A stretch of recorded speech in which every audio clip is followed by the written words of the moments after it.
today we're going to eat this pani puri. Ito ay originated sa India.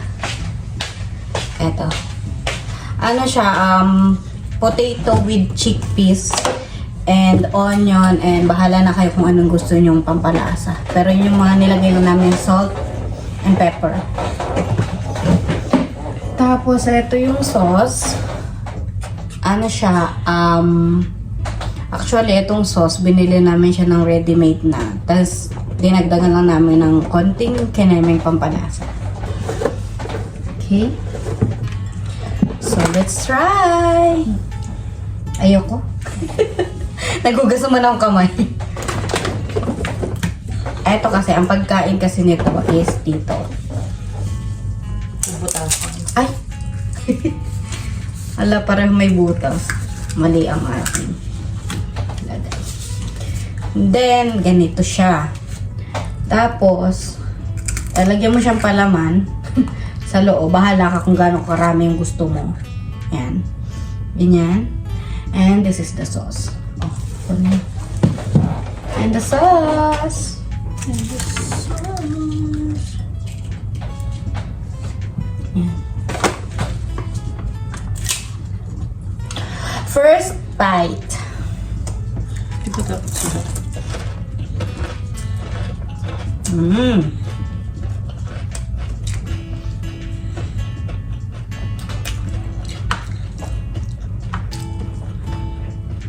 Hindi na kami kakain ng rice. Ito na yung dinner. Dinner. Harap. Siyempre. Itong panipuri ay originated nga siya sa India. May iba pa silang tawag dito, depende kung nasa ang lugar ka sa India. Meron doon na golgappa or puchka. Puchka yata yun. Ah, dito yung spelling. Yan. Ganyan yung puchka. Puchka siguro. Yan. Tapos, masarap siya kasi ang nagdadala nung sarap niya is yung sauce. One bite lang din siya kung kainin. Hindi siya yung pwedeng pakonti-konti. Ano, isang subuan lang siya. Tapos magme-melt siya. It will melt in your mouth. Hindi maitawid yung melt. Sige nga, try ko kung mag-melt ko.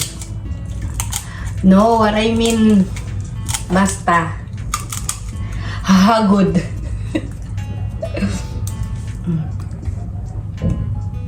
First bite?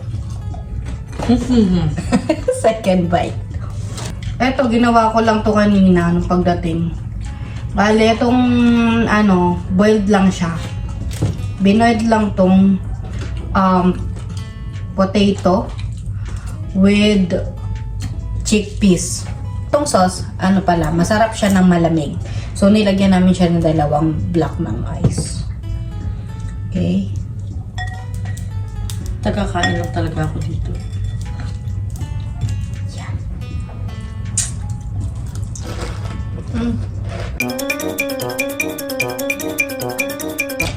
Yung sauce niya, depende sa inyo kung gusto nyo ng spicy, pwede nyo rin ng pampaanghang, ganyan. Masarap din siya ng merong mint. Pag nilagay ng mint, ano yan? Coriander ba yun? Yung dahon. Hindi ko sure. Pero may natikman na ako na ganito. Ano siya? Laban naman yung niya. Yung sauce niya. Tapos malamig. Yan, yung laban, gatas dito. Eto, ganyan. Ganyan yung laban. Pero hindi yun masarap, yung laban. Meron kasi iba't ibang, depende kung may flavor yung laban. Pero yung, for me kasi, yung lasa nung laban, nung una kong natikman siya before is, parang panis na gatas. Hindi, kasi meron siyang meron kasi siyang asin. Pero, napakaganda ng, napakaganda ng benefits ng laban na, na original. Yung may salt niya. Para siyang panis na gatas.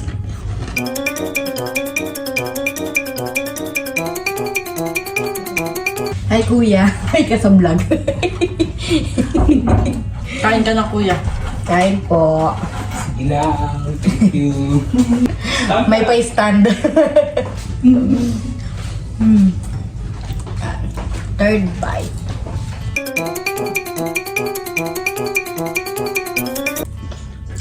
Alam ko, merong ganitong, may mga contest na ganito sa sa India, pabilisang kumain.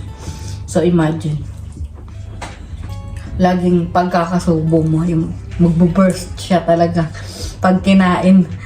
So, tapos yung flavor, tapos kung spicy pa, o diba, ilan yung sunod-sunod, paramihan.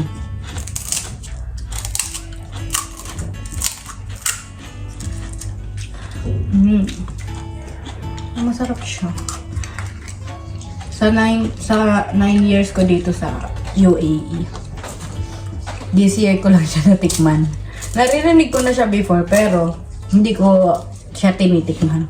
Tapos nung natikman ko, nung unang tikim ko nito, sabi ko, bakit ganun? Pero habang pag nakain mo na siya, at the end masarap. Ilang beses ako nag-crave dito. Hanap-hanapin. Yes, masarap na.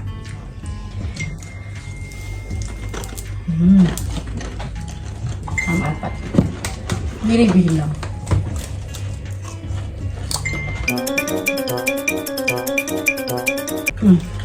Hindi na form na maayos. Ewan ko. Hindi na prito ng kanina. So, ang hirap. Ganito na lang babas. Konti. Parang mas masarap siya ngayon kaysa yung last na nagawa ko. Kasi parang yung last na ginawa ko, madami siyang onion. Hindi rin pala maganda yung madaming onion. Malalaki yung hati mo. O siguro. Eto kasi medyo iniyakan ko na kahit ang sakit, ang hirap niyang hiwain. Kasi nga masakit sa mata.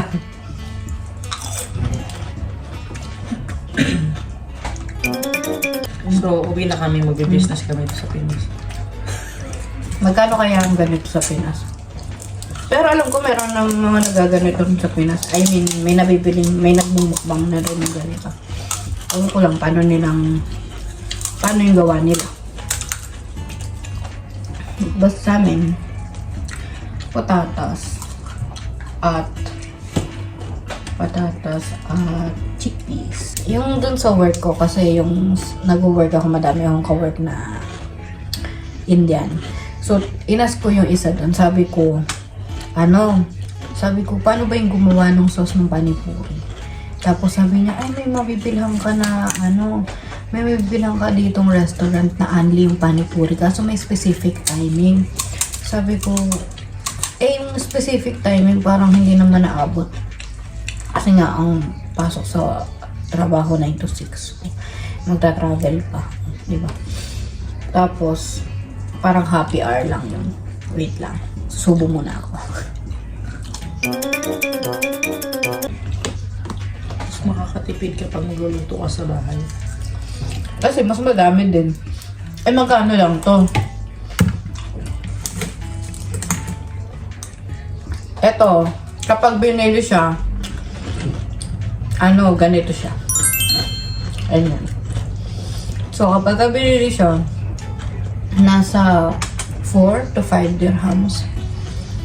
Tapos, kapag bumili ka sa labas ng ganyan, kakainin mo na lang, may 10 dirham, pinakamura. 7 pieces. Meron pa kaming napuntahan na 18 dirham. Ewan ko kung ilang pieces. Kasi nung nalaman ko 18 pieces yung per order niya. 18 dirhams. 18 dirham pala, sorry. Ay, no, sabi ko. Masyadong mahal, hindi kaya. Gumawa na lang sa bahay. Doon tayo sa practical. Mas marami pa. Hindi ka mabibitin. Pagka ganon, isang Hindi ka order. magbibitin pero Para mamumay ka pag napag- Snacks lang to. Totoo. Snacks sa India. Pero sa amin din na to. Yes. Pwede na to. Sa ano to? Kumakapit kami sa tawag to. Ang tawag dun eh. Ketsa di pitigro pero ano, Naghihigpit ng sinturon.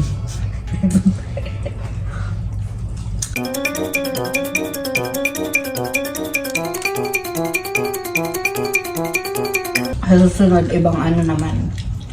Ibang food naman ng ibang bansa. Kung ano yung mga ano dun. Sikat. Ang ano na.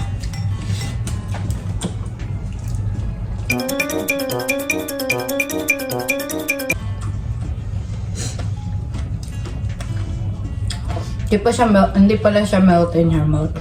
Explode pala siya sa bibig. Ganun yung pakiramdam.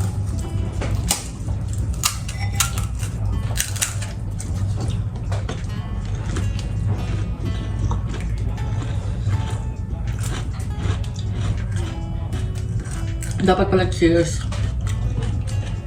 Sige. Gawa ka na. Hintayin kita.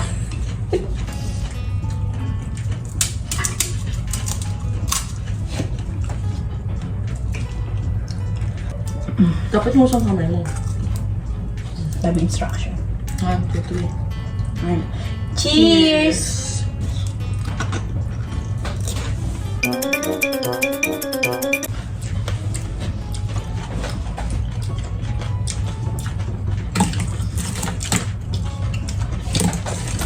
Water break. Ito siya. So, ayun lang naman. Walang baso-baso dito.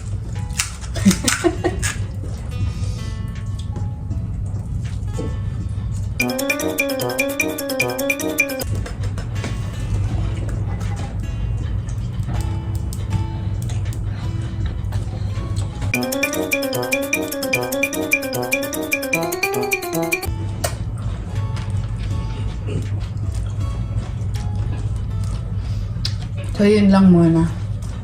Dito na lang. Hahaba na naman yung video. Tapos sabi na naman, di ba? Haba naman yung video. Haba naman yung sinasabi. So, yun lang. Bye!